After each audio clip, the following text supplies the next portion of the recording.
Just northwest of Bascom Hall, bordering Lake Mendota, lies a 7-acre forest preserve called Muir Woods. This tract of forest, hidden in plain sight, borders one of the busiest areas of campus, yet offers opportunities for solitude, education, and recreation.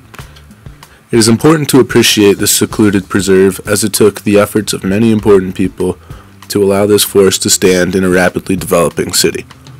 The history of these woods highlights the efforts of UW students, alumni, and faculty, as well as Madison community members.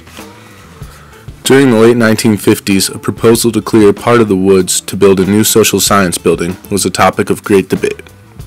Resistance to this proposal came from faculty, environmental group petitions, and angry letters from prominent figures, including alumni Frank Lloyd Wright and Estella Leopold, the widow of Aldo Leopold.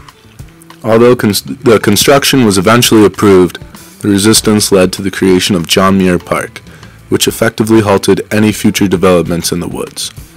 This was also an important step in changing the attitude of university planners and has helped promote preserved land as a commodity rather than a potential site of urban growth.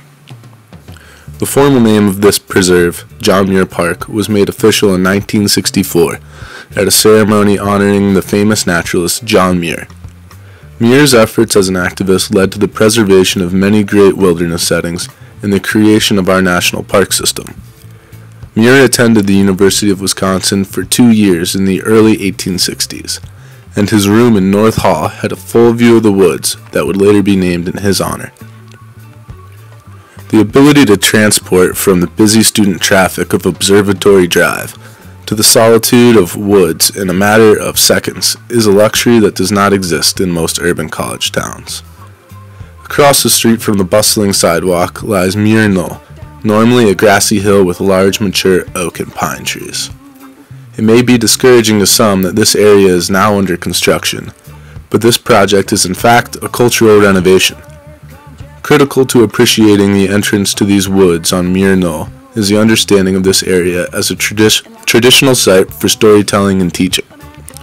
The large circular seating area on this knoll facing Lake Mendota reflects a rich history of storytelling beginning as long as 100 years ago, when this area was an open-air theater for telling stories of local Native Americans and early settlers to UW folklore classes.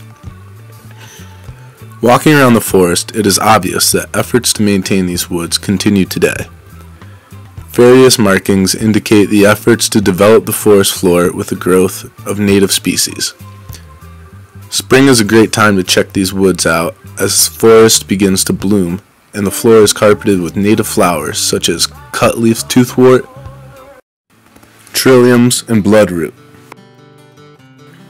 The future success of these woods depends on the efforts of students, faculty, and volunteers to participate in events such as the Garlic Mustard Pull-a-thon to remove this invasive species from the preserve.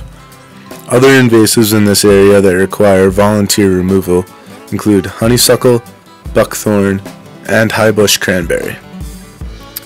It is well worth preserving this land as it is a peaceful place to enjoy the cyclical beauty of the woods and also because of the living classroom environment that this area serves as. One group on campus that makes the most of this is Muir Woods Mentors, a group of students dedicated to using the woods as a teaching tool for local elementary school children. This is a great place for children and even college-age students to be introduced to plant and tree species, birds and their habitats, and gain a better understanding of ecological relationships. Maintaining environmentally and culturally healthy places, such as Muir Woods, helps to construct a sense of place and improve quality of life for all community members. This is why it is important that we as students, alumni, and faculty pay attention to these areas on campus and keep in mind the work involved in preserving them for the enjoyment of future generations.